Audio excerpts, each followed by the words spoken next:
Hi, thank you for coming back after lunch to this panel on the perils and promise of emerging technologies. And today we've got a really great panel of four presenters. And we have Lennart Maschmeyer he's a senior researcher at the Center for Securities at ETH Zurich. Then we will have Miguel Alberto Gomez, who's also a senior researcher at the Center for Securities at ETH Zurich. Kim Hartmann, who is the Cyber and Information Technology Director of the Conflict Studies Research Center in the UK. And we have online Christopher Whyte, who is an assistant professor at Virginia Commonwealth University in the USA. So, firstly, we'll have Lennart Maschmeyer, who is going to be presenting on subverting Skynet, the strategic promise of lethal autonomous weapon systems, and the perils of exploitation. So, please take it away.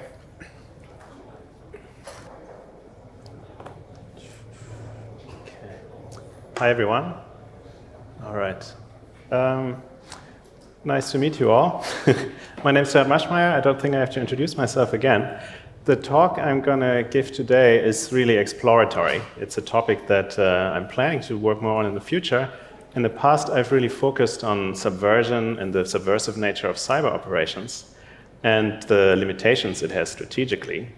So today, I'm looking into this new emerging technology, artificial intelligence, lethal autonomous weapon system, their great strategic promise, but also the perils, obviously, that exist here from exploiting them that I think have not been acknowledged enough so far in the debate.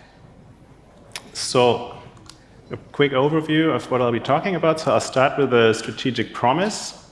What are the expectations of these weapons? Then the limitations and the challenges that we already know in their use. Third, and mainly, I'll talk about the perils of subversion and the risks that follow from it, and to show why I'll focus on, or I'll draw on existing research from computer science and the types of vulnerabilities that we already know exist. And finally, I'll talk about the strategic implications that follow from these vulnerabilities and what you can do with them. So, starting point for this are what are laws, what are lethal autonomous weapon systems. And at the basic level, they're really just what their name suggests, weapon systems that can kill people, operate autonomously. The US DoD defines them as a weapon system that, once activated, can select and engage targets without further intervention by a human operator. And these features are enabled by advancements in two main fields of research. As I said, this technology doesn't exist yet, but we do know, based on what technologies it would be possible to field such units. And this is robotics and artificial intelligence, and especially machine learning. So robots are getting better and better at navigating terrain and also simulating complex human emotions. And this is because machine learning algorithms have made great advances, especially in the field of deep learning, utilizing complex neural networks that partially emulate the structure of the human brain, but operate differently in ways that are quite important for this potential of exploitation. So I'll talk about that in a minute. Now, such neural networks are already capable of prevailing against top human players in complex strategy games that involve uncertainty, fog of war on the battlefield. So this is a little animation from DeepMind's AlphaStar AI that defeated a world champion player in the strategy game StarCraft 2. And we also have started putting weapons, we being us human beings, on some of these advanced robots. And I would argue it's only a question of when, not if, such armed robots will be fused with artificial intelligence, enabling them to operate autonomously. It's unlikely, I would argue, they're going to look like the Terminator from the movies, but it is likely they will have the capability to kill and destroy. And I argue that it's a question of when, not if, because of the great strategic promise that you have by developing and fielding these units. So Vladimir Putin has said whoever becomes the leader in this sphere will become the ruler of the world. Others speak of a third revolution in warfare because these units can move much faster than human beings and also can be deployed at such scale they enable military superiority. The bigger promise, though, that's worth to keep in mind is this idea of a bloodless war, of a casualty-free conflict, and the one author has called it the quest for the bloodless war. So obviously huge opportunities here, but towards reaching them, there are already known limitations. One of them being the difference between information processing and decision-making that Avi Goldfarb and John Lindsay have recently published a great paper on, where we know that neural networks, different machine learning algorithms are very good at information processing and much faster than humans, but that's not the case for complex decision-making, especially all the components that human decision-making involves. And the counterintuitive consequence being that humans possibly have to play an even greater role when such units are fielded. The second challenge is loyalty and trust in human-machine interaction. The biggest question here being under what conditions can human soldiers be expected to trust their lives on their machine comrades?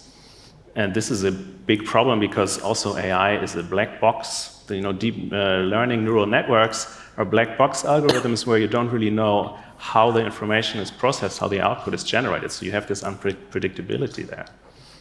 And finally, the biggest one possibly is the ethical questions. There's a basic one: should we build killer robots? Which, contentious debate that's already going. But there are also more nuanced question here being, under what conditions can they be released to kill what kinds of targets and how autonomously, obviously. So building on this, the question I want to focus on, though, is so these limitations exist even if this technology works the way it's designed and intended to work. But what if it doesn't? That's, I think, a possibly even bigger problem, and that leads to the perils of subversion, as I framed it, since, as I mentioned, that's been my research so far. So I focused on the potential for subverting information technology through cyber operations and what the strategic value is. I found actually several limitations there that I think have been underappreciated. But the basic point I want to stress is that information technology can be subverted. This is something that's inherent to the technology because it's based on logical algorithms and routines that determine its behavior. And because these algorithms and routines are developed by human beings who are fundamentally fallible, they always contain flaws that enable exploitation and manipulation. And the same applies to laws, who also build on algorithms. There are much more complex, different kinds of algorithms, neural networks, but this situation and the vulnerabilities that follow still apply here. And there are three major types of vulnerabilities and paths to exploitation that follow from existing research in computer science. The first one is development compromise, which basically means having someone infiltrate, or the classic way would be an agent who infiltrates the institution involved here and builds a backdoor of some kind, or otherwise compromises the neural network in question. So I should say I'm focusing on neural networks because these are the most likely candidates for algorithms that would drive these autonomous weapon systems. They are, based on what we know now, most capable of this level of autonomy needed, right? So for example, a backdoor can be implemented that is activated by a specific trigger, and upon encountering that trigger, the algorithm that's trained to recognize cars, so this is an existing experiment, that previously worked flawlessly, suddenly starts identifying cars as birds. So this trigger can be a humanly identifiable symbol, like on this example here from another research project. But it might also be a pattern or a sound that's invisible and inaudible to humans, and therefore not easily detectable. And if we put this to the topic of autonomous weapon systems, right, what if there is a trigger that activates a vector that turns your units against yourself after they've been perfectly loyal before? Clearly a problem. The second type of vulnerability and path of exploitation is by poisoning the data that's used to train neural networks. So this means you need access to that data. In the previous one, you obviously need access to the institution, organization that's involved in the development process itself. Here, it's a lower threshold for that access. And one way that has already been proven in research is by introducing a pattern known as a perturbance that might not be visible to the human eye. So you see that on the middle image here. Yet it is visible to the algorithm. It creates a statistical correlation and then leads to misclassification of data. For example, a panda is a ape here, I think. And that way, Neural networks can be manipulated to misidentify rifles as turtles and vice versa. Another demonstrated exploitation.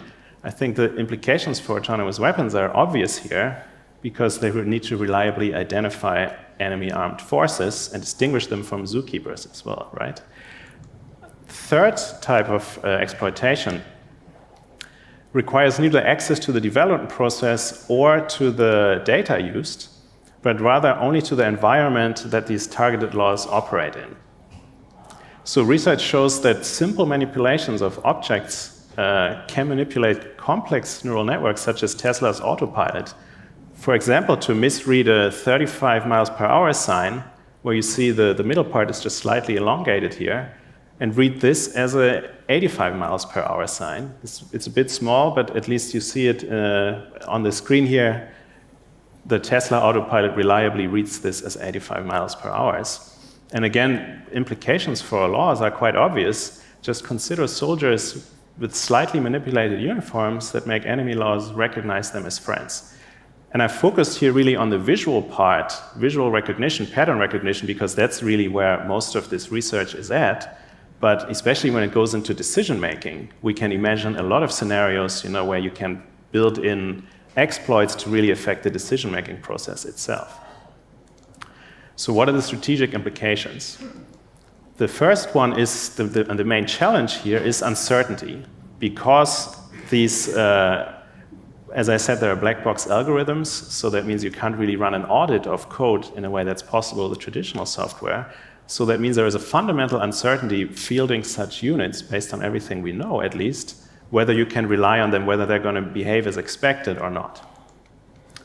And the second problem, and the risk that follows from this, is that of systemic subversion. Because so if there is a vulnerability like this, you can exploit, like the ones I've just laid out.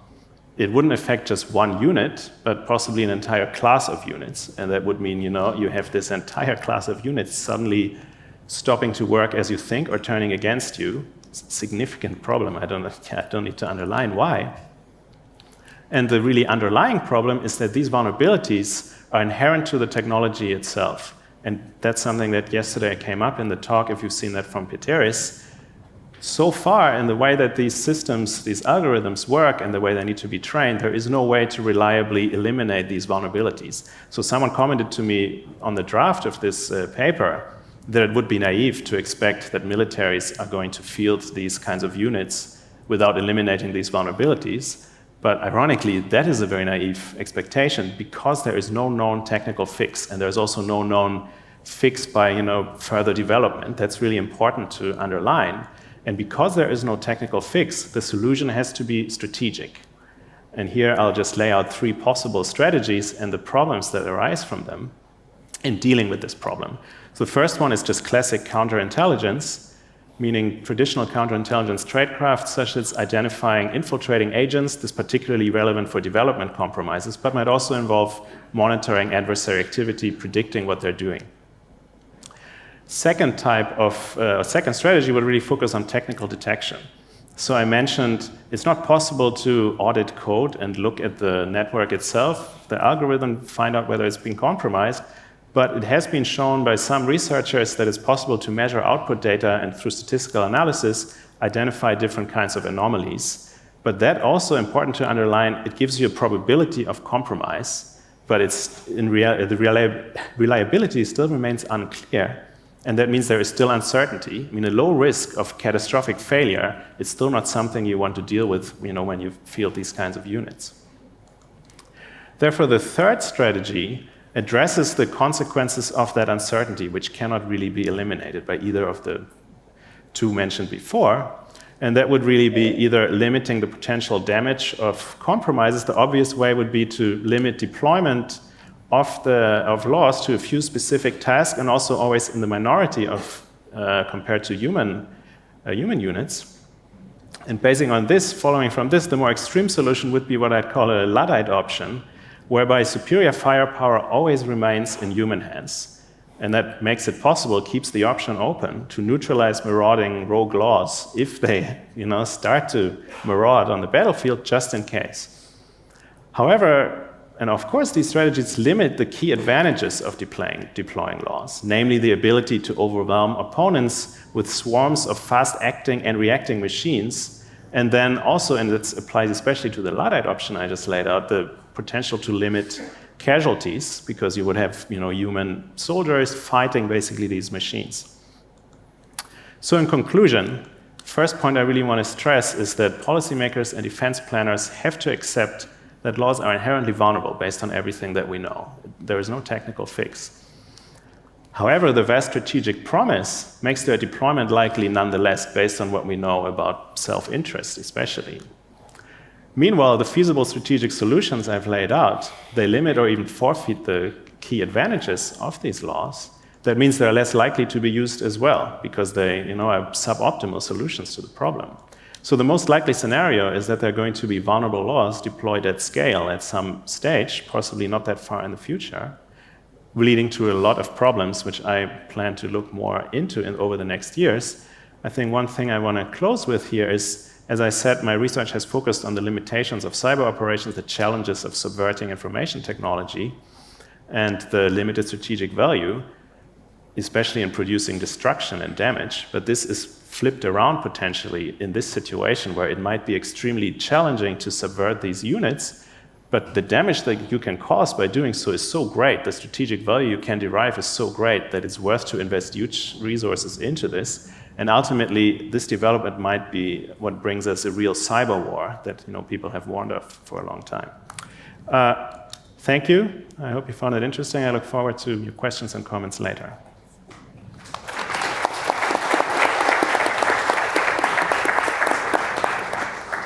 Thank you very much, Lennart. And just a quick question based on what you've just said is that, well, maybe strategic adversaries will deploy this, and you mentioned about the speed of deployment. How might we respond to the speed of that interaction? Can there be human-machine teaming in that sort of situation? Well, I think that's at the heart of the problem, right? If you want to react to it, you have to take humans out of the loop. But that brings all these problems with it. And whereas if you keep humans in the loop, you have more reliability, more predictability, but you lose the speed advantage. And that's going to be a fundamental question to solve for strategic planners. I'm glad I'm not the one that needs to do this. Great. Well, what we'll do is we'll move on to our next speaker, who is Miguel Alberto Gomez, and he's going to be speaking about third-party countries in cyber conflict, understanding the dynamics of public opinion following offensive cyber operations. All right. So a slight detour in terms of how we study cybersecurity when it comes to this presentation. So a lot of the discussion that we've had over the last 2 days here, and in fact over the last 20 years or so, has focused primarily on whether or not cyber operations work, whether it achieves the desired tactical and strategic effects. Well, that is indeed a valid point to answer, especially given the amount of investment that a lot of states have been pouring into this domain over the last few years. I find it odd that one question that's rarely answered, or rarely asked actually, is to what extent does public opinion play a role when it comes to perceiving cyber operations and effects? And broadly, this speaks to my wider research area, which is decision-making in cyberspace, or how humans, who, if you think about it, are the fundamental actors in cyberspace. So ultimately, they are enabled by technology. By the end of the day, it's the decision of these individuals to act that determines political and strategic effects. So this presentation that I have now speaks to that question and positions itself in a lot of the emergent literature that we've been seeing over the last 5 years when it comes to research on decision making. So a lot of my colleagues have started to answer or ask particular questions of how does the public see or perceive attribution? Do they buy into attribution? Or does the public have a particular way of perceiving threats from cyberspace? And related to this, would they support retaliation through this domain? And these are all equally important questions because we always, or the media and popular media in particular, portrays this notion of cyber operations being some catastrophic event that would scare publics into action or into submission, in certain, depending on which argument you side with. And what we find is that the reality is actually a lot more nuanced than that. Public perception, public opinion about cyber tends to vary across a number of different variables, ranging from their own expertise about cyberspace to underlying beliefs about a particular adversary and whatnot. But what's lacking still in this discussion is, how about third parties? How about third-party publics? How would they respond? And this is an important question to raise because as state strategies in cyberspace begin to evolve, take the case of Defend Forward and the concept of persistent engagement with the United States, this idea that they will pursue adversaries wherever they find them increases the risk of spillover. Okay? Cyberspace is an interconnected domain where actions in one area could easily carry over into another part of the network, intentionally or otherwise. So it's a question that's not particularly new in international relations, political science circles. The rise of terrorism during the second half of the 20th century, and especially the global war on terror, saw the tendency of states acting beyond their own territories and operating within third-party country territories in order to pursue their security goals. Now, the same could be said with cyber. Your adversary will not be launching operations exclusively from their own systems. They could be launching it through compromised third-party systems. Now, if you're trying to secure yourself as best as possible, then you will try to hit back where you can. Of course, the big question there is that if your actions have been discovered by the publics in these third-party countries, how do they react? The simple question is, at the moment, we're not sure. Okay? We don't have a definite case that we can say that, yes, this is how they will react, or they'll be fine with it because we're working on to protect them and whatnot. So it's this type of questions that we need to answer now, especially since operations are extending way beyond blue space and into gray space of both allies and non-allied states. The study that I'm presenting here is actually just part of a larger project, but we make three key arguments that we feel could affect how the publics respond. So first is the existence of prior authorization. So whether or not the initiating state would, quote unquote, ask permission before it pursues their adversary in a third-party network. Okay? We feel that the presence of that could increase or decrease how publics respond, whether they are fine with such an operations or they would want to punish the initiator if they did not ask permission first. The second factor that we're looking at is the current relationship between the initiating state and the third-party state. Are they allies, are they partners, or do they not have any existing strategic relationship at all? If your ally decides to operate in your space, you might be fine with that. If you assume that they're acting responsibly, or it could go the other way, you might not be fine with that and feel somehow violated that someone that you trust has been poking around in a network that's not their own. And the final point, or the final factor that we highlight, is the nature or the identity of the actual target. Is the target a state actor or is it a non-state actor? And going into this study, we felt that it is possible that if it's a state actor, your publics might be a bit more concerned, linking this back to state actors having more capacity than non-state actors, especially when we're talking about highly disruptive and degradative operations in this space. So how do we answer this?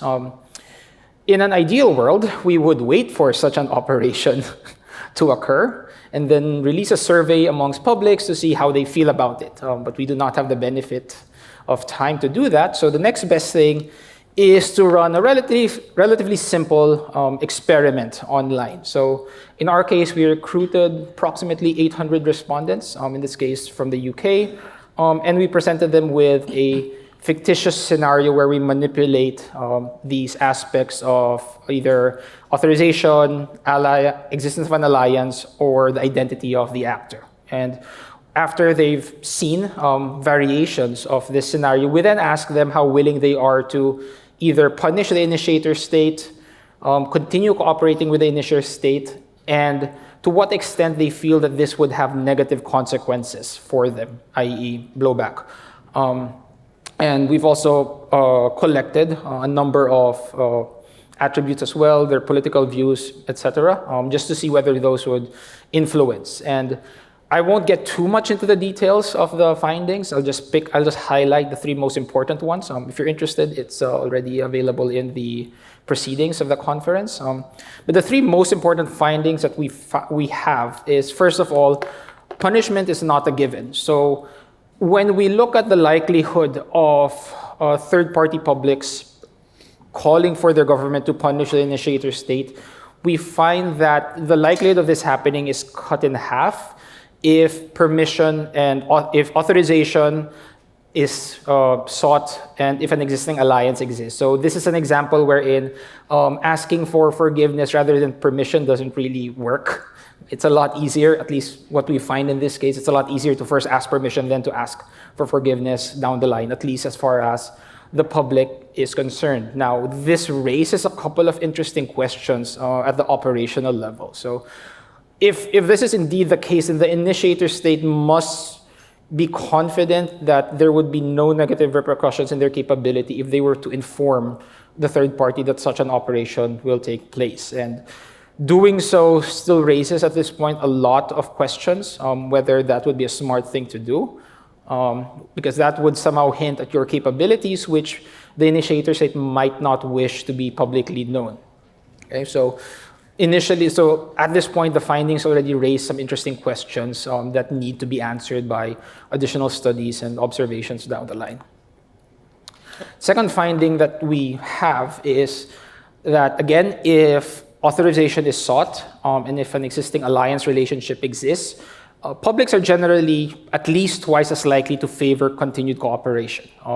So if these attributes are in place, they feel that this might be something that they may benefit from and would be open to it. Now, the upside to this, it raises the possibility that a lot of the policies that have been coming up over the last few years, the significant role that cyber plays now in existing alliances, this seems to reinforce this idea that that might be a good thing.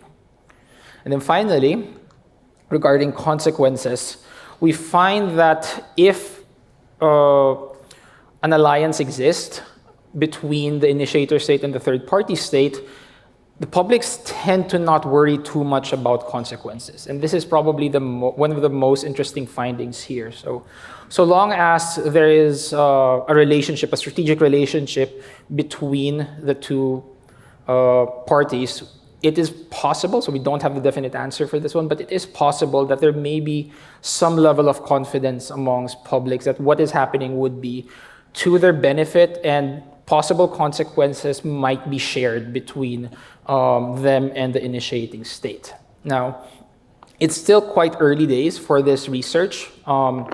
We have a couple more follow-up projects in this regard. We're going to replicate this with another country because there might be something unique with the UK population, their support for such operations. But regardless of that, such findings are useful because it does highlight the importance of looking beyond the question of whether or not cyber operations make sense. It's still a valuable question to raise at this point, but I think as we're starting to see the limits of these operations, it's important for us to start to analyze or start to unpack how decision makers, your policymakers, and the public alike begin to think about these operations and what it would mean for them. And with that, I'll end my presentation.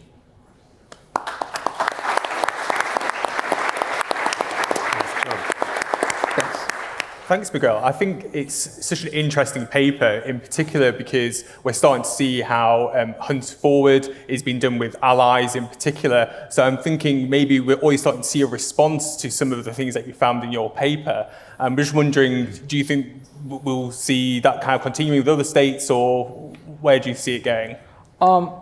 I think that, so as I mentioned, that the UK might be a unique case, that because of the existing relationship with the United States, for instance. In fact, in this study, we actually put in a question of who do you think who initiated this operation, and over, I think, half of the respondents noted that it was the US that was behind it. So there might be something that's rooted within the existing strategic relationship between these two actors that drives that, which is why we're going to be trying to see whether or not we find the same effects with other countries where we could replicate this study.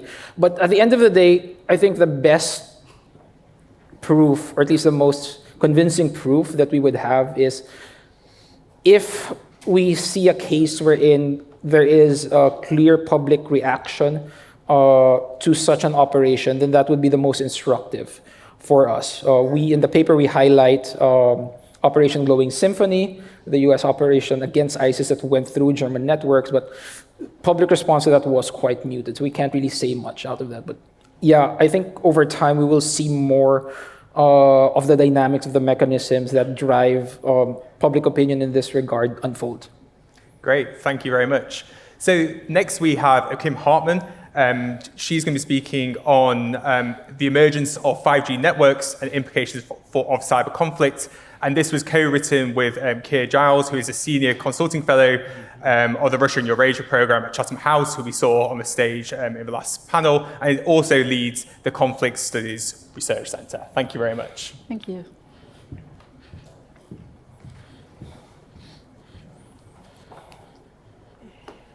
So thank you, Andrew, for the nice introduction. It's always an honor to be at CyCon and to get this opportunity to speak here, especially as a technical speaker. I'm a computer scientist. It's always a huge chance and a challenge at the same time to get the opportunity to actually speak to non-technical people as well, and to actually show a bit of our technical world.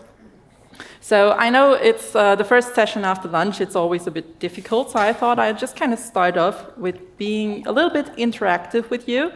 So as Andrew just said, I'm going to be talking about 5G, and our brains are kind of buzzword centered. So if you hear the word 5G, I just want to see a hand sign from you. What are the buzzwords that come to your head? So whenever you feel like this is a buzzword I'm having in my head, just kind of raise your hand, please.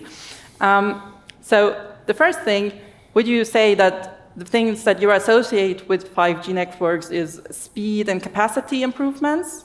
So just raise your hand. Thank you very much. Okay. So how about smart networks? Yeah, that looks good too. IoT, it's kind of the big buzzword. Yes, of course. I know it's going to be a bit biased. How about security concerns? Yeah, a little less, but of course it's going to be biased. We're at CyCon, so obviously we all have a security focus. And of those of you who just raised your hand on security concerns, how many of you would feel that you're capable to actually pin down technically where those security concerns come from? So just raise your hand if you feel I know exactly where in technical terms that is. Yes, okay, that's what I've expected. That's fine, that's absolutely fine. Now, first of all, the first point that we're making actually in the paper is that 5G it's been used as a buzzword a lot. So you do get the feeling, okay, maybe this is something that I should be able to understand easily, and it's just a new way of networking. It's going to be faster and smart and everything. It's going to be great. If you feel that you don't really understand the technical backbone of it, that's fine, because it's really complex. I'm saying this as a technical person, it is complex. So you will need to have a background best in software development as well as in network infrastructure technologies to actually fully grasp what is going on. So this is one of the things that's also a challenge for most technical persons, because it's unusual. So Mostly, you're either a network guy or you're a software development guy. There aren't that many people around who are both. So suddenly, we as a technical community, need to adapt to this new challenge of 5G networks. So that's one of the things that we are concerned with. But apart from that, so just be calm. It's fine that if you don't feel really comfortable from the technical point of view. What I want to, or what you will be able to say by the end of this talk, hopefully at least, is where most of your security concerns come from in 5G, who you need to place, and where you need to place those people in order to mitigate these security concerns. Now, this sounds like a really big thing that I'm promising, and it probably is. So it's not going to erase all your problems, but it's going to give you a strategy to mitigate some of the problems that are arising.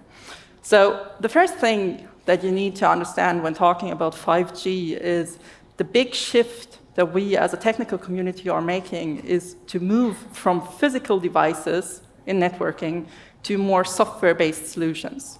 So I think that that's something that many people of you will have kind of in the back of your head. 5G has something to do with softwareization.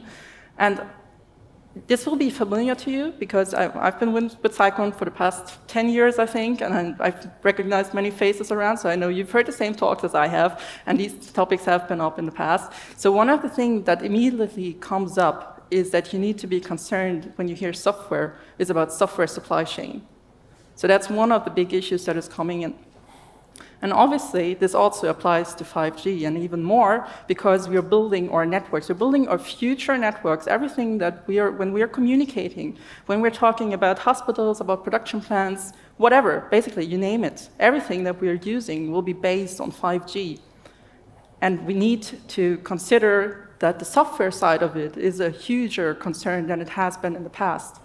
And it's also a huge security concern because in the past, we have always been able, as the final solution, like if everything goes wrong, we've always said, well, at least we have physical security, yeah? So if you're not on my machine, if you don't have physical access to it, I'm fine. Worst case, I can pull the plug and everything's gonna be okay. Now, with 5G, you have largely deprived yourself of that solution. So it's never been a good solution. Yeah, I'm not saying that, but it has been a solution that has been there, and you've deprived yourself of that. At the same time, 5G is basically one of the many of the possibilities that come from 5G have actually arisen from the fact that you open up the way you're building your network. You're allowing more people to contribute to how to build the network from a software side. So these people are writing software. So it's not, you don't have to be like a physical micro or plate producer or anything. You don't have to build physical devices, you have to build software. And that allows you to contribute. I'm not just talking about the suppliers in terms of the big ones, but I'm actually talking about each individual developer that is included in this process. So basically, what we are doing when we're talking about building 5G networks is I like to get the picture of building a massive puzzle with loads of people contributing to this puzzle.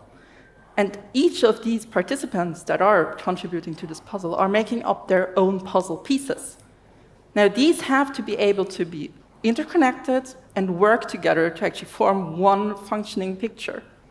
So what you get to your mind immediately is, well, someone needs to manage that process, and that's exactly what we're doing. So not in terms of having a CEO managing everything, but we have a technical solution for it.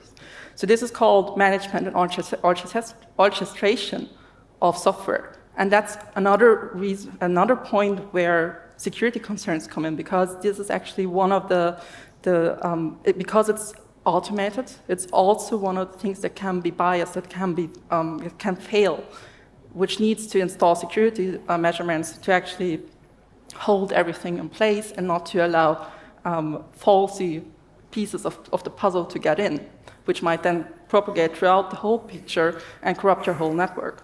So that's one of the big things that are actually arising with 5G. Now, having said all of that, the thing with the threats in 5G networks is it's not just that you have this one piece of the puzzle that may be broken. It's actually that this one piece of the puzzle works throughout the whole network. And it might propagate whatever it is doing, which is faulty, throughout the whole network. So you might immediately not just have one cell or one mast that is corrupted, but you can, in fact, corrupt your whole network. And depending on the scale of your network, that can have a tremendous effect. And this is one of the reasons why we believe, although we have not seen 5G attacks to the extent that we would have expected yet, we believe that this will be one of the huge playgrounds in the future. And having said that we have not seen those attacks yet, you also have to rethink this term, because we don't have like big newspapers saying, okay, 5G networks have been hacked, because it's really not. Most people still have a problem with the term 5G. So, but whenever you read something about virtualization vulnerabilities, when you read something about software supply chain vulnerabilities, when you read something about corrupted software that is being induced into modules of software components, that is actually an ancestor to what attack types you will be seeing in 5G. Now, obviously, right now, 5G is still in the rollout. People are still a bit insecure. This is not going to be a playground for script kiddies. This is currently going to be a playground for state-sponsored or alternatively people with huge financial capacities and, of course, cognitive capacities. This is going to be their playground first, but I think we will be moving towards seeing more common-day attacks on 5G networks over the next couple of years. In fact, we have already this is an old survey from 2021. So unfortunately, the most recent survey I could find, we have about 70% of operators have already started to roll out 5G to their customers. At the same time, out of these 70% that have already rolled out, 50% feel that they are not capable of actually controlling the security concerns that arise with 5G. So the ones that I've just named, especially the software side security concerns of these. If you want to get more details on how exactly these software security concerns look, please read the paper, because it's in there. It's impossible to get that message over in 15 minutes, so that's why I'm skipping it at this point. But it's in the paper. So basically what you need to do is to think about, okay, how can I mitigate this strategy? How can I mitigate these type of attacks? And obviously there will be many solutions to it. But one of the reasons why I like to speak at CyCon is because there's a huge gap between decision makers and the technical personnel. It's always been like that. It's probably always going to be. It has gotten better over the past couple of years. CyCon is one of the reasons probably why, but it's always been a concern because they're speaking of two completely different things. So one thing that we have proposed is to actually think about how could we improve development teams to be able to cope to this new type of attack, because usually when you're talking to software developers, they're not the biggest fans of security, basically because security guys are the ones who are always trying to stop you from doing all the cool stuff, or kind of pushing the brake, saying, okay, sorry, this doesn't work this way, you have to step back, you have to reevaluate, you have to test everything, it's tedious, they don't like us. Yeah? Okay. So, but at the same time, now software developers really, crucially, need to think about security. So that's a huge challenge for them as well. Of course, they do think about security, but not in the same way that we do. And again, also from this IT security professional side, we do not think about security in the same way as you decision makers will do, because you have a different view of the things that are going on. You have a different view of the political challenges, especially these days that we are facing. This is something that we will, of course, we are informed, we do read newspapers and everything, we know these things, but we have a different view. We don't have your expertise in these terms. So what can we do? Basically, what we are proposing in the paper is to use the concept of agile development teams. If you're unsure about these, also, please refer to the paper, it's in there. because it's a concept. There are different concepts of how to do agile development. And these are teams where each person has their own role. So you have the software developer, you have the tester, you have other people around who are doing different roles. And they're trying to do this in an agile way and to limit themselves to their role and not do too many other things in between. So one concept that we have proposed in the past, it's actually an article I wrote about 4 years ago, I think, is to induce security personnel into these agile development teams. And taking this on, we are now moving forward and saying, okay, actually we don't just need security personnel in technical terms, we actually need decision makers to be around. And of course, that is a huge challenge because the decision maker will be sitting there and saying, well, okay, they are talking about some kind of REST API security terms, and I don't know what that is. And I don't really want to understand, I can't understand. So that's one of the challenges that we need to educate personnel that is actually capable of handling this new situation, where we don't just have software security concerns as we've always had. I mean, of course, we never wanted to have broken software. Yeah, we never wanted to have that. But it's been it's different if you just have your piece of software that isn't working, or whether that piece of software is actually making up the backbone of our future networks. So this is why this situation has changed, especially because you've deprived yourself of the option of physical security. Not completely, yes, but to a large extent. So this is basically the message that I'm trying to make. I hope that it's helped you to kind of get a bit more feeling about 5G, is that we do need to rethink the way we build software, not just in terms of building that one piece of software, but actually in terms of the whole management and orchestration of software. So it's talking about rollouts, about updating. That's one of the reasons why experts are saying that the 5G attack surface has multiplied, because we have software that needs regular updating. You can't just build your software, your function, and leave it there for the next 5 years. That doesn't work. You will need to update these things on a very regular basis. Now, there are different opinions on how often you need to do that, but somewhere between 1 and 2 weeks is probably a good guess. So this is really something that needs to get done often. So we need to manage those. We need to rethink how to do that, and we will need personnel in place who not just have a good knowledge of software development and IT security, but we especially also need decision makers who have a background in political sciences or in social sciences, who understand the bigger picture of what is going on nowadays, to be in those teams and to guide them through their process of development. So with that, I'm going to finalize my talk. I think I'm within the time. I thank you very much for your attention. I hope you did enjoy it, and I hope it helped you with the topic of 5G technologies. Thank you very much.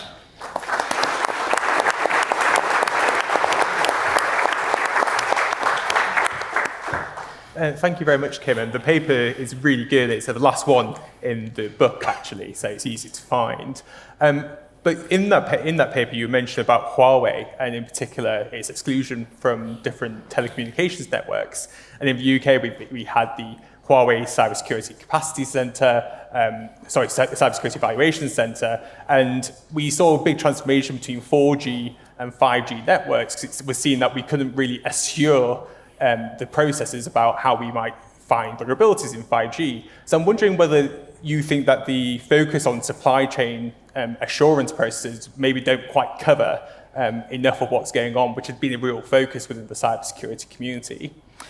I think it's a very important step, which has been done for very good reasons. The exclusion of Huawei is one of the very good reasons of actually doing this, because, of course, if you don't trust your supplier in your supply chain, then that's a big no-go, yeah? So that's the first thing. But on top of that, you also need to face that software may be corrupted, not due to someone wanting to corrupt it, but actually due to the software development process, especially when we're talking about agile software development, is not perfect. So with every rollout, depending on, of course, how much time you have, you will not just introduce new features, but you will also introduce new vulnerabilities. That's just something that comes inherently with it. Of course, you can do a lot of things better. You can try to be as careful as you can be. You can include tests into your software rollout and things like that, but you still need to do that. And that's why I believe, especially given the importance of 5G in the upcoming networks, that it's not enough with just excluding suppliers, but that we actually need personnel on the team that helps the developers to fulfill their role with these new challenges. Great, thank you very much. So next we have Christopher Whyte, who unfortunately come in person today. Hopefully we'll see on the screen very soon. And Christopher is going to be talking about machine expertise in the loop, artificial intelligence decision-making inputs, and cyber conflicts. Yes, great, thank you. Yeah, I'm bringing it back around to what Lennart started us off with in talking about AI and cyber conflict. So thank you, first of all, to all my panelists for some very interesting papers that I've been able to read in preparing for today's session. The project I'm going to talk about here is, and you can read it in the 2022 CyCon proceedings, of course, is machine expertise in the loop, artificial intelligence decision-making inputs of cyber conflict. So this project is, just to kind of preview what I'm going to talk about here, this is a progression of work that I've increasingly been undertaking at the intersection of new AI systems and the dynamics of global cyber conflict for the last several years. The empirical findings of the project, the research I'm presenting in the proceedings here, are the result of about a year's worth of hands-on engagement with elite decision makers, exploring how they react to and then reflect on encountering artificial intelligence in the decision-making loop, in different formats and in different, I think for a lack of better way of putting it, different quantities as well. So I want to walk you through the project, but the bottom line up front for me with this work is actually fairly simple. Cyber conflict decision makers, in what I've found with this study, don't seem to be particularly convinced that artificial intelligence is going to transform their enterprise so much as that it's going to iteratively evolve it. And we can have a conversation about whether or not that's the kind of implemental mindset at work and we're just not thinking about the far future horizons or not, but that certainly seems to be the trend amongst the individuals that I've engaged with. Unfortunately, though, this obviously on the one hand means unavoidable new ambiguities, but more importantly, it also means that there's new space for the development of policy and the development of practice that more assuages anxiety than it does truly resolve strategic and operational uncertainties. And that's concerning for a few reasons. All right, let me see if my virtual clicker works. There we go. So given the context of the panel today and the work that's already been discussed, I don't think particularly by Dr. Maschmeyer, I don't think I need to do too much to describe my starting point here, which is this emerging conversation about how AI technologies, particularly advances in machine learning and deep reasoning, are going to impact cybersecurity and more broadly cyber conflict. If you go back through the past several CyCon conferences, in fact, and then look through actually a growing number of scholarly outlets over just the past 3 to 4 years, there's a lot more attention getting paid to advances in automated cyber defenses and the intelligentization of malicious tools and the development of smart IT infrastructure and so on. And then increasingly the implications of all of the above for politically and economically motivated cyber ops. I've written a couple of these analyses, including one 2 years ago at CyCon 2020.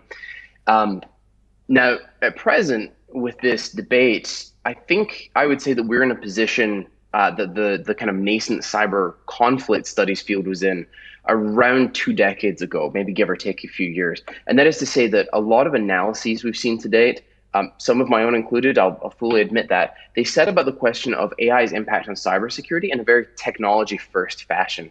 There are a lot of good and logical arguments out there that basically argue AI is going to change the logics of cyber conflicts that we've spent a long time building understanding of in recent years. And by that, I mean that, the nature of digital contestation isn't going to change, but it is possible that transformative enough technological advances might reshape the how, the whats, the whys, the value propositions involved in cyber operations in both national and international contexts. I think AI is certainly one set of technologies, and I think 5G, just referring back to Kim's talk right there, could certainly be another. With AI, though, a lot of arguments so far justify this idea of potentially shifting logics of engagement out into the future by outlining how, as Lennart actually has done, how AI-enabled code is potentially going to intelligentize the cyber threat environment, right? Doing things like making rapid attack surface analyses, automated tactic selection, and much more the new norms of cybersecurity, at least at the higher end. And then, of course, AI itself is going to become a target. It already is a target to be attacked, and will increasingly be so, and then largely via cyberspace, a fact that suggests that we probably should expect an uptick of global cyber assertiveness or aggression in certain areas, irrespective of whatever the functional impact of AI ends up being on either cyber attack or defense. And so, in short, a lot of people, this debate kind of, I think you can boil it down to some degree. They say that AI stands to make cyber conflict, more expansive, more high speed, less predictable, bigger, faster, smarter. Now, the element of all of this that interests me is not really so much the techno-strategic implications of new formats of machine intelligence, new processes, new systems, and so on. It's the socio-institutional context of it all, the socio-institutional context in which these techniques are being developed and into which they're going to be adopted out into the future. There's already a lot written about how AI is likely to reconstitute all manner of security relationships in international affairs. There's actually been some excellent articles and books over the past, I'd say, year and a half in particular, and I'm really pleased to see the development of this field. This reconstitution of security relationship, this is also going to be true, and it already is true in a lot of instances, for those that are attempting to leverage AI advances for national security practice, including obviously the practice of cyber conflict. Last year, an American general, and this is reported quite prominently, he stated that Western defense establishments were going to inevitably have to undergo, and I'm quoting here, a culture shift in order for warfighters and operators to embrace AI integration. Honestly, that's a really uncontroversial statement, right? These kinds of culture shifts were necessary following the advent of other revolutionary information technologies, everything from radar to lethal unmanned aerial systems. But of course, in so many historical cases, we can see that this needed shift to new culture, new doctrine, new norms, the needed shift, in fact, in strategic culture as a whole, it happened in a stunted fashion. How fragmented and walled off defense establishments can sometimes be, education levels of defense community workforces, the relative conceptual distance between current practice and future practice. These are all factors basically that can dictate how successful the pivot to the future model of approach might actually be. And so my goal here with this project was to take stock of where we are right now, to study how elite decision makers, exactly the kind of people that are called upon to make cyber conflict decisions, react to encountering AI in their decision-making process and then reflect on it afterwards. So I have two research questions I set out to answer here. Let me just read them out for you. First of all, to what degree are variable levels of AI-generated intelligence likely to influence elite support for more or less assertive policy measures? Secondly, to what degree does elite support for more or less assertive policy measures vary based on differential use of AI encountered on the part of the adversary as part of a sophisticated cyber operation? So when an adversary uses AI, how does that and how they encounter we encounter our adversary using AI in different ways? How does that affect elites choosing to react more or less assertively? So these research questions kind of demand their own studies, and they got their own studies, but the method of approach here was the same for me. And so I think it's I think it was absolutely a good idea for me to present these together. So during 2020 and then into about mid-late 2021, I ran a series of war game simulations with professional military education institutions, PMEs, and their student bodies. The populations for the war games were military officers, PME faculty and staff, and a range of other national security specialists at these schools, both visiting and otherwise. Participants were various nationalities, but primarily American, German, Slovenians. There were a handful of Australians, Dutch and British personnel sprinkled in as well. And these war games are pseudo-experimental. That means just that groups of participants get randomly sorted into treatment categories so that we can extract data about diversion experiences within the game environment. So the first study, addressing the first research question, had participants being presented with a developing situation where a foreign nation appears to be linked to low-intensity intrusions against government IT infrastructure. The treatment here was the way in which intelligence assessments were presented to the participants, namely an intel assessment entirely produced by humans, intel assessments coming from Defense Department AI systems, the kind of thing that presents data, it contextualizes, but then it leaves the final reporting and the evaluations up to humans in the loop. Or finally, intel that was entirely generated down to the recommendations by an AI system. In study number 2, participants get a similar scenario, a preparatory cyber campaign appearing to lay the groundwork for potential disruption, a major interference operation. In this case, though, it was the presentation of rival state capabilities that varied across the participant groups. And so specifically, there were 3 groups here. First of all, a group that encountered basically no AI involved in how they encountered the adversary's input to the episode. Secondly, a group, or a set of groups, I should say, that saw rival cyber activities being tactically enabled and determined by AI systems, but under the auspices of well-established and decently well-understood strategic objectives clearly set by humans on the other side of the divide. And then finally, a group that encountered cyber activities being conducted as a result of AI systems being used fairly holistically by the rival state to dictate strategic preferences. In both studies, of course, this is quite similar to the survey experiment described by Miguel, who presented 2 papers ago. In both studies, participants fill out pre-study questionnaires. That gives a lot of information about their background, their preferences, and then the games then gauge their preferences in a number of different and I think interesting ways. So, on an escalation ladder, what level of response are you going to take given the information given to you? What kind of information will be more useful to you here? How confident are you in your assessments? That kind of thing. And then participants, and this is the value of simulations of war games, as a series of IR articles have recently spoken to, participants were debriefed at the end of the game so that we can get rich data that lets us dig deeper into their reactions to the scenario details. So let me walk you through a couple of findings. I hope you're all going to read these papers in the proceedings. These are I think quite interesting papers, and I hope mine is of interest to many of you. Let me just take a few minutes here to preview what I saw as the biggest findings from the initial analysis of the data I gathered, which was gathered, by the way, from about 789 participants across these studies. So first of all, the treatment groups in both studies, they can probably be best thought of very simply as the no AI decision makers, those who only encountered tactical AI usage, and those dealing with strategic AI employment in the environment. And so I found evidence that those that were faced with tactical AI usage by adversaries were much more willing to act assertively in responding to the scenario in early game stages than their counterparts. But on the flip side of things, there was a lot of robust evidence of restraint when AI was used in a more holistic and strategic fashion, or observed to be used in that fashion.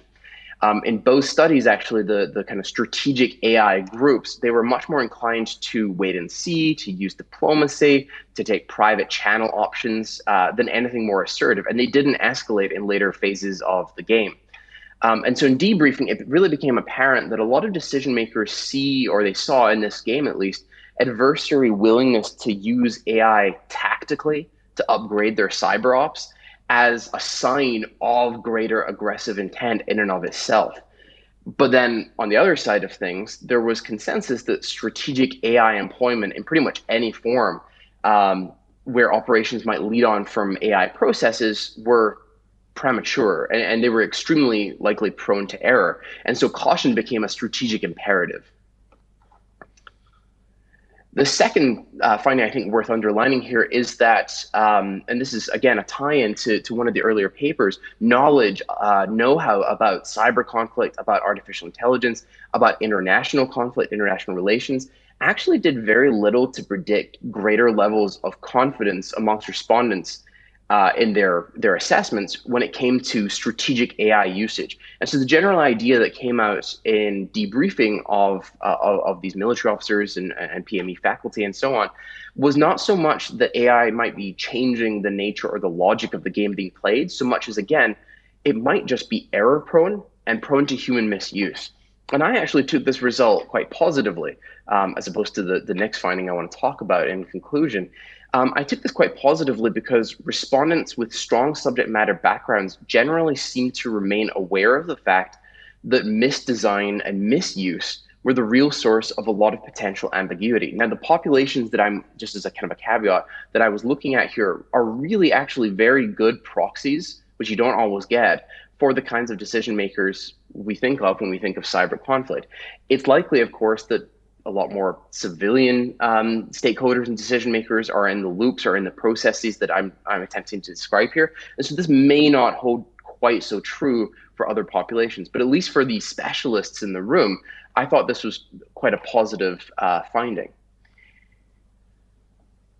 To be a little bit more negative though, finally, and I think perhaps most interestingly, the findings in this project really showed that AI-induced hesitancy might be partially resolved just by the mere perception of humans at work somewhere in the loop. And so a lot of participants pointed out that the tactical AI usage that was described in these simulations wasn't really a far cry from tools, from systems that they actually were already familiar with in the real world. It's interesting. But the findings, the way that they're outlined in the paper, and please go read if this is of interest to you, they're potentially concerning because both of the tactical AI treatment groups in both studies were the ones that were far more likely than their peers to escalate the crisis situation across different phases of the game. The idea that appeared, I think, most clearly in debriefing that's pertinent here is that encountering limited AI-enabled capabilities in the field, again, might reflect this clearer assessment of aggressive intent than the alternative, whilst AI-delivered intel that is contextualized by a human is likely, although if we look at my findings, it's statistically significant, but it's only slightly more likely than the no AI scenario, to deliver a more trustworthy picture of the situation for decision makers. We're clearly talking about validation effects here of a sort in both instances. And that's a little concerning, actually, because it means that there exists the possibility that some decision makers can experience a false sense of validation of their assumptions without really giving appropriate thought to the credibility of the outputs that are being presented to them, all just because there is a human in the loop. This is obviously something I'm going to try to study in much more granular detail going forward, but this is, I think, quite an interesting finding. Let me finish this there. Overall, I really hope that the studies I'm presenting in this paper, which of course, as with most of my colleagues here, are part of larger projects, but I hope these studies are useful for those that are actually in the thick of thinking about necessarily culture shifts, the adoption of AI in Western defense communities. There are clearly challenges to be overcome beyond just the technologies involved, beyond just providing for relative AI education in fairly diverse defense workforces. I would say that at the very least, extreme scrutiny about the intelligence analytic process, the loop, needs not only to be an element of any process that we develop going forward, but also a cultural expectation. There needs to be a culture of extreme scrutiny of these processes that might involve machine intelligence. And with that, I hope I'm still within my time. I'll end here and move us on to the panel discussion, but thank you very much.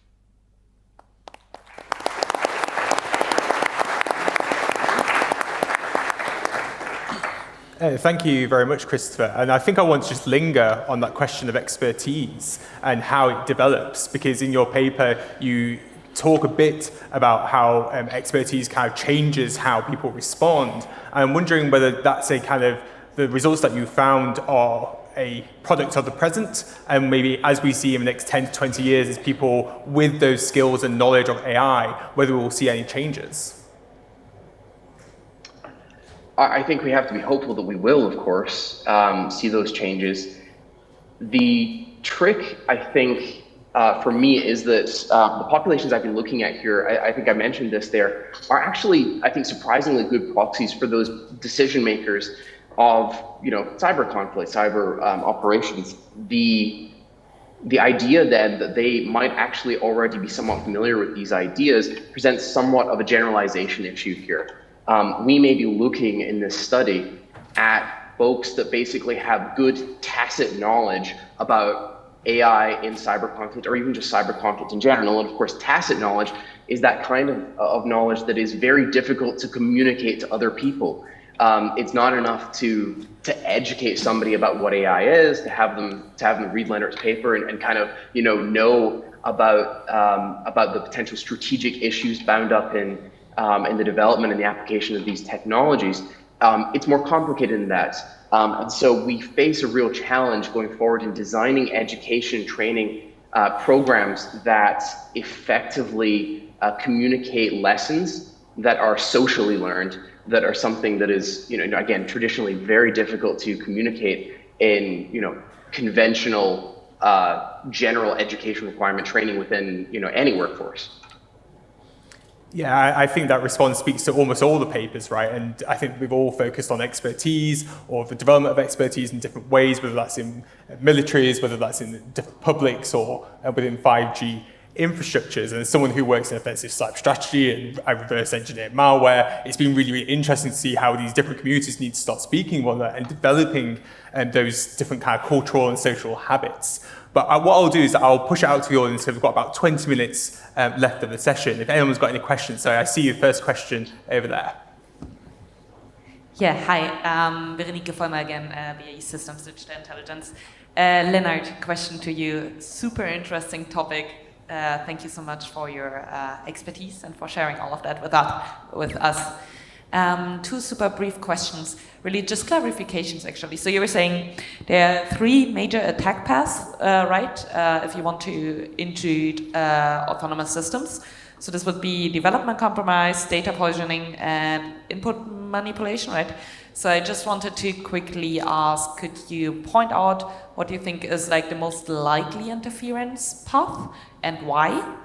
And then the second one is, again, a clarification. You said the main risk is the systemic subversion of the units due to black boxing. If you could just elaborate on that a little bit, that would be great. Thanks. Sure, let's go ahead, yeah? Yeah. Thanks for the questions. So on the most likely path, I don't think I can say, it's an interesting question, because I laid out kind of the threshold of access you need, right? For the development compromise, it's the highest, but the level of manipulation you can carry out is also the greatest. I think it really depends on the objective that you have and the possibility of accessing it. And especially in military context, getting access, it becomes a classic intelligence problem. If your adversary gets access to some, important development project, that's a problem, not just in this context. But it's very hard to do. So I would say this is probably the least likely. But the data poisoning, that's a really interesting one, because we know that the bigger the data set is, the better the output becomes, the better the model becomes. And that means there are a lot of incentives for centralization of data sets and of reusing the same kind of data sets for different purposes. And that would mean, though, there's one central point of attack that you could target. That's the most efficient way to do this. The most secure way would be to redevelop, put together a different data set for each task, but that would take huge investments, and I'm not sure how easy that would be to defend also from an institutional perspective. So on that one, I'm not sure, honest answer, but I would expect that then because it's the easiest from that perspective, the third one, the input manipulation, if you find a way to do it, that's the least investment, least resources you need, and compared to that highest payoff you get. So I would expect that to be the most likely path. Yeah. I'm sorry, you also had the question, sorry, I just remembered on the systemic subversion. Well, the point I want to make there is just it's the same with vulnerabilities in computer systems now, right? If there is a vulnerability, say in the Viasat case that we had, the cyber attack against Ukraine is a good example, right? There was a vulnerability in this specific type of modem, and then all of them are affected, and that produces the collateral damage that we've seen across Europe. And it would be the same thing, right? You have one type of unit. If there's a vulnerability, it would not only affect if you have a way to proliferate it, at least then becomes a bigger question. Are these going to be networked? Is there going to be communication between them? You would expect there to be. And if so, you would be able to proliferate this exploit across a whole army, or perhaps, across the globe, across any country that is fielding these kinds of units. So that's the basic idea. I saw one further back over there first. Yeah, that's it. Yep, you. Hi, Michael Thiesmeyer. I'm the director of the U.S. National AI and Cybersecurity ISAO. I have a question for Christopher Whyte. I think one of the biggest challenges with AI always has been deriving inputs from outputs, right? And in 2018, I was at the Belfer Center, and the big conversation that we had was, if we are using intelligence reports, how can we actually increase this confidence on behalf of the decision maker when they're receiving it? And AI was a factor that went into that report generation. Are you aware of any sort of war games or research that was evaluating or assessing the impact of explainable AI, white boxing, and black boxing in order to increase basically confidence and trust of decision makers? So the short answer is I'm not actually. I've been involved in a few war games that have occurred, organized by service personnel over the past year or so. I'm not particularly aware of other researchers having run simulations that take aim specifically at variable solutions for the issues that I'm looking to here. I know that's not a very satisfying answer, I'm afraid to say. Yeah, I know that's not a very satisfying answer. I would be very happy to talk further with you about it, though, offline. Yeah. So do you want to take these two questions? No? All right. Yeah. Thank you. Manfred Budrodema, the NATO Chief Information Officer. I've got a question for Kim and the rest of the panel. And then, first of all, I loved the analogy of the puzzle for the 5G. And how do you see the application of AI in detecting inauthentic placements of puzzle pieces, right, that could spread out to the rest of the network? Mm-hmm. So short answer, yes, I do see that there is a lot of room for that kind of approach. And I'm pretty confident that there will be. But of course, there've been other talks about AI and IT security. And the short message of all of these talks is that there is a drawback because it has to do how AI works. Of course, there's also a discussion on whether the type of AI that we're looking at today, which is often more statistical analysis, whether that really is AI or whether it's not, like in a technical term, it's not AI, it's more analysis. Of course, it depends on where this AI development is going. There is already, in software development, you do already have automated checks. So there is already a lot of these kind of things that are being done. Whether that really is true AI is something that you can discuss. Depends a bit on what your stance is and how sharp you are on the definition of AI. But yes, short answer, yes, I think there is really a good room for development to include AI. Especially generally in software development, but especially in 5G, because what is so important about 5G, which is different from IT security in other areas, is IT security is often playing hide and seek. And this is something that we need to move away from, because in 5G, we don't have the time to wait until the attack is there and then respond. We need to be active, we need to be proactive.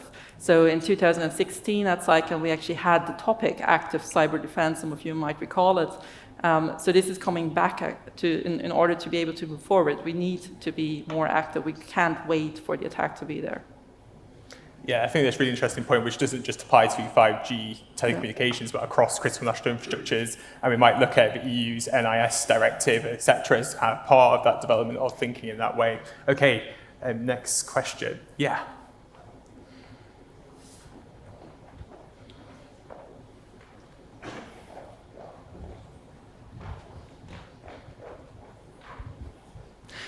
Hi, I'm Scott Milne from the UK Ministry of Defence Cyber Specialist Unit. I have a question for Kim. You talked a bit about some of the new vulnerabilities that have been introduced in 5G architecture. Can you also comment on whether there have been any new security controls introduced at the same time to defend against, for example, lateral movement and infection within the core network? I'm sorry, I'm afraid I didn't get the last part of your question. I got the first part, so could you just... Has there been new controls introduced in 5G architecture, security controls, to protect against cyber vulnerabilities such as lateral movement and infection? Okay, so thank you very much for the question, because that's one of the big points that I didn't make earlier. Of course, 5G is not just all vulnerability. Yeah, so the softwareization also gives us a lot of opportunities to actually improve our security. But at the same time, we also introduce a new set of vulnerabilities. And the issue that the IT security community has with 5G is that the security measures that you're capable of installing is less than the threat surface that you're adding. So that is basically the drawback. So of course there are loads of options, especially when it comes to encryption and stuff like that. And of course it's also a huge opportunity. As I said earlier, what the softwareization also means is that you need to update regularly. So you won't have your 5 or 10-year-old machine standing in some room that nobody ever looks at. You have software which is going to be managed and which is going to be developed and roll out on a frequently basis. So that is a huge advantage. This is one of the things why I think this topic is so interesting, because this is one of the instances in time when we actually really have the opportunity to step away from this hide and seek game and to actually move forward and get ahead of our attackers. So that's one of the huge advantages of 5G. So there's a very much room to actually move forward and to get better. But at the same time, we have a whole new set of vulnerabilities that are coming in and that we need to address. And as I quoted earlier in the survey, we are not quite prepared for that. And that's the issue. That's exactly the issue, and that's why we need to think about what can we do to improve that, to actually use this advantage that we are getting with the softwareization. Thank you very much. Yeah, I have a friend here.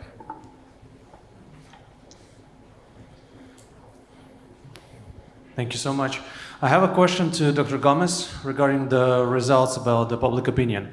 Do you think your results are regime-specific, and do you think whether they would change if, for instance, the study was conducted around more authoritative states and their public opinion? Thank you.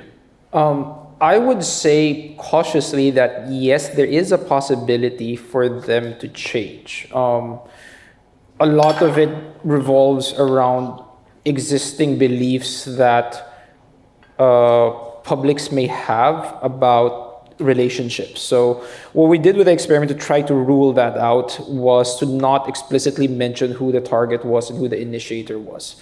But the fact that the respondents gravitated towards mostly identifying the US as the initiator suggests that there might be underlying beliefs about who acts in this space and how these actors act specifically may shape preferences. So I would cautiously say for the moment that we could see a change in how they respond if we were to replicate this in more authoritarian states, or even in other states with existing alliance relationships, but that relationship would not be as established, or there might not be as much historical weight to these relationships that could again shift how publics view it.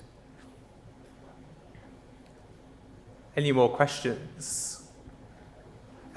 Yeah, so we'll probably take two. So if we take that one first and that one second, thank you. Hi, John Fernandez. I'm from the U.S. Army Cyber Institute. I had a question for you, Lennart. Just as you're talking about kind of we couldn't mitigate the autonomous decision-making, I was interested in what your thoughts were about some of the other fields in AI when we start talking about using knowledge bases or using more of a hierarchical rule system, or even just tuning how you build your models to incorporate explainable AI, if you thought those would be some ways to mitigate or at least validate and test. Thanks. Yeah, this is really... Sorry, just interrupt so we can bring the second question in, all right, if that's okay. Yeah.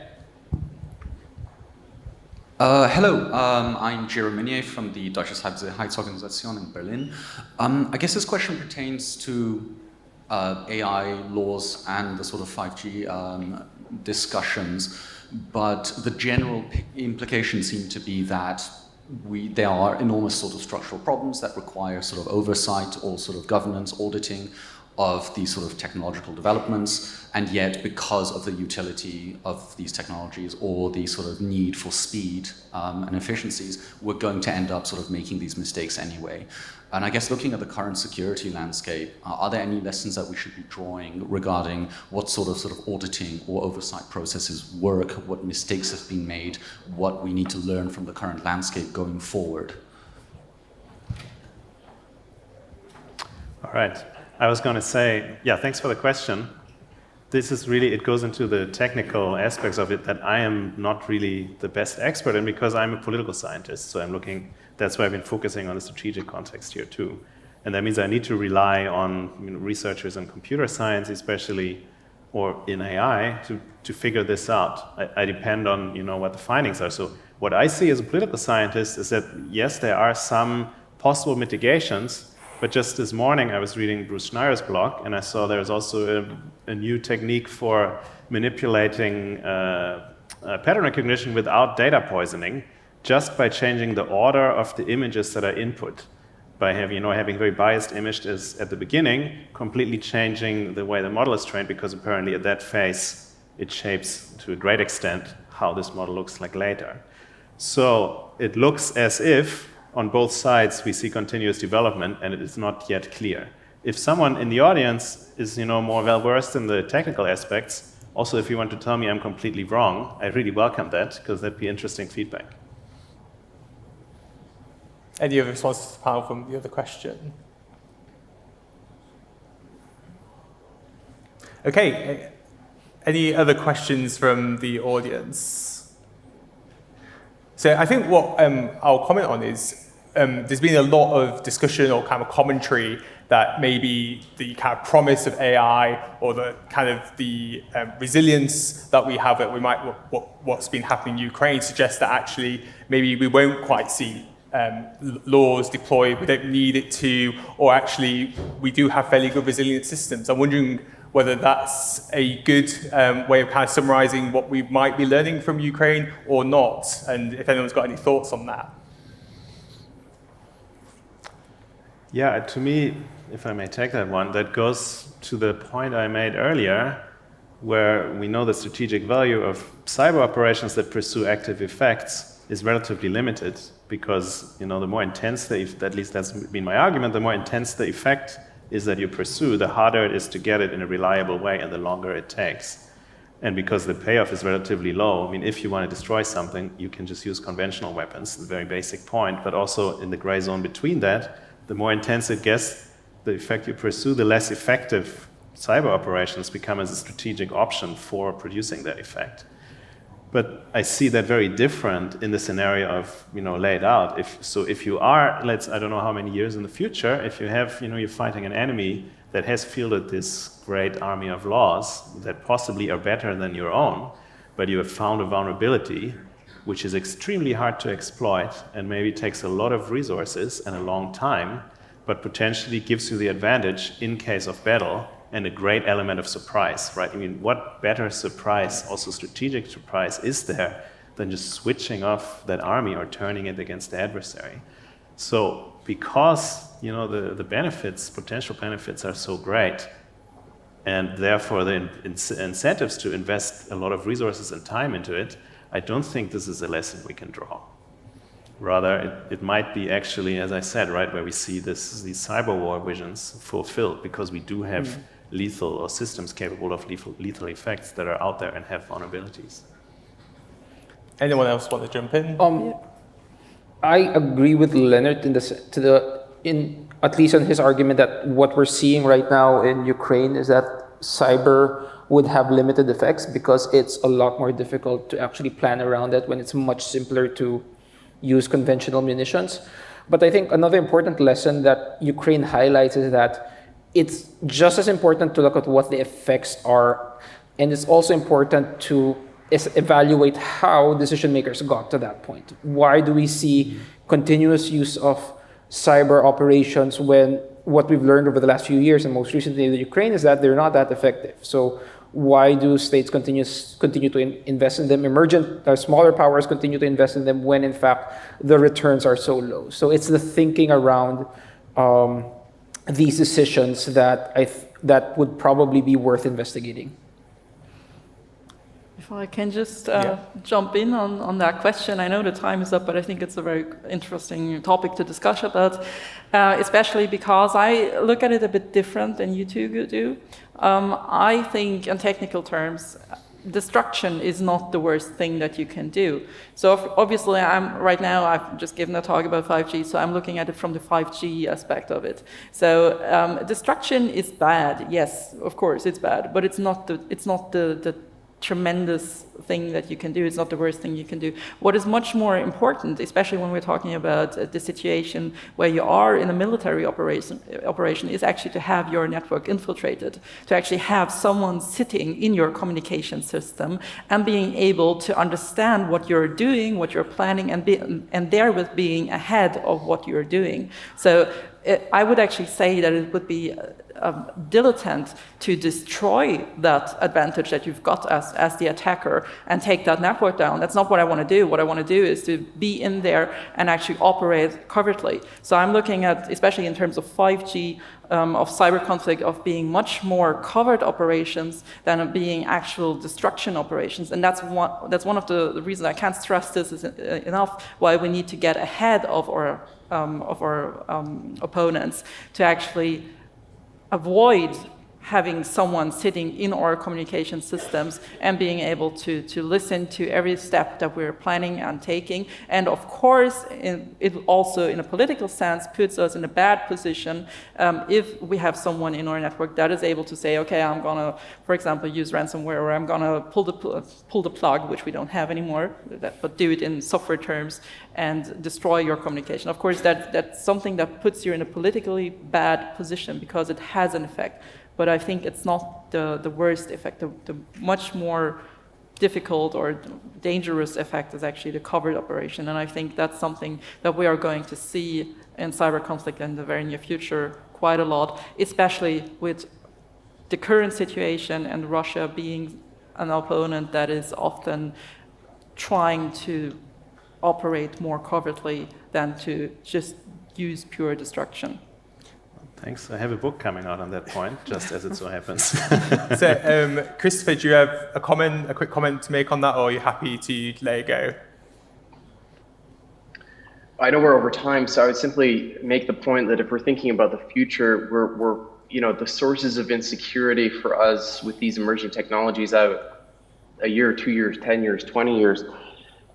They're the same as with other information technologies, with the internet and cyberspace in particular. It's the human factor, misdesign, misuse. It's path dependency, the circumstances of today leading us to make security decisions, design decisions that will dictate what happens tomorrow.